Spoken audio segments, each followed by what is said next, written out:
obligation. If you take it back? If you say, here's my fruits, I'm going to give it to you for truma on the condition that you give it back. So you do this, the Kohen agrees, you fulfilled truma. The asur la'asot kain, but it's not, but you're not allowed to do this. Any ideas why? Because he never owned it. Well, he did own it. You gave it to the Kohen, and the Kohen gave it back. The Torah wants that everybody have an equal opportunity. That every Kohen have an equal opportunity for truma. So the Gemara says, "Mipnei shenir'eh kekohen haMessiah bebeit hagranot." So it looks like the case where the Kohen helps out in the granaries. He works for you.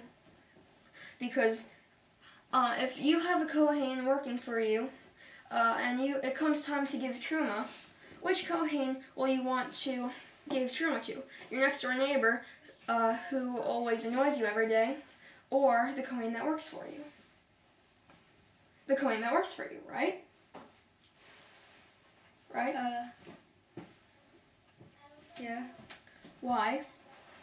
Because you're more friendly with him? Yeah, you like him.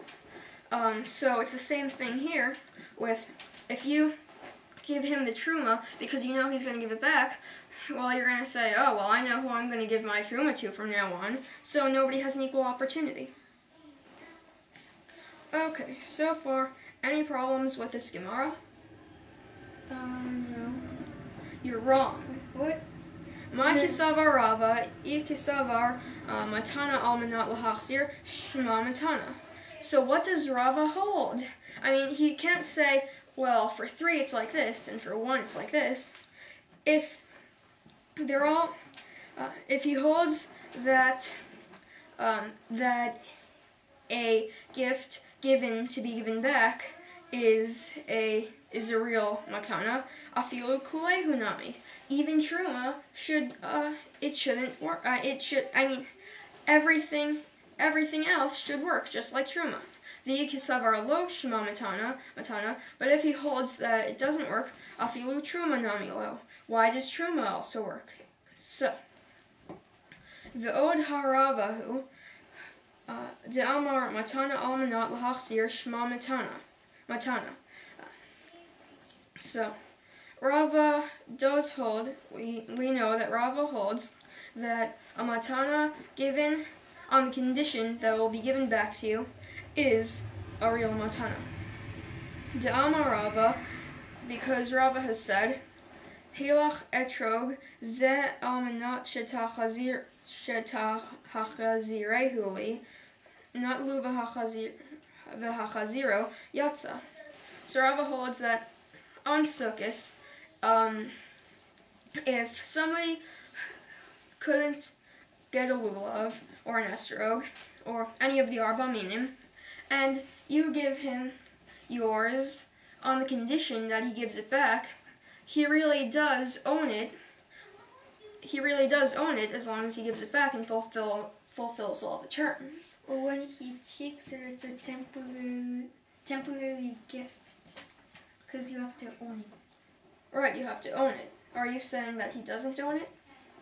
No. Yeah, because according to these according to the terms that the guy makes, this lulav will be yours as long as you give it back. So the lulav really is his, or the esrog, as it says in the Gemara, which means that Rava says when you give a gift on the condition that will be given back, it is a real gift. The imlav lo yatsa, but if he didn't give it back, he didn't fulfill his obligation. Do you know why? Because it wasn't his. Because it was only his if he gave it back. Exactly, it was only his if he gave it back. Ella Amar Rav Ashi.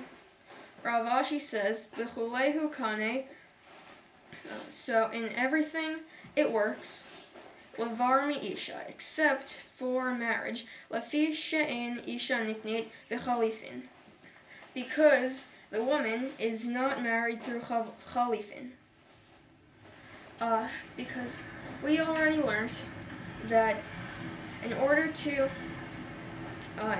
marry a woman, you need to give her money or a document, and Khalifin is where you just exchange gifts, and that is not fulfilling the requirement, which is exactly what you would be doing here. Amar le Rav Huna Mar Berei de Rav Nachme. Rav Huna, the son of Rav Nachme, L'Rav Ashi.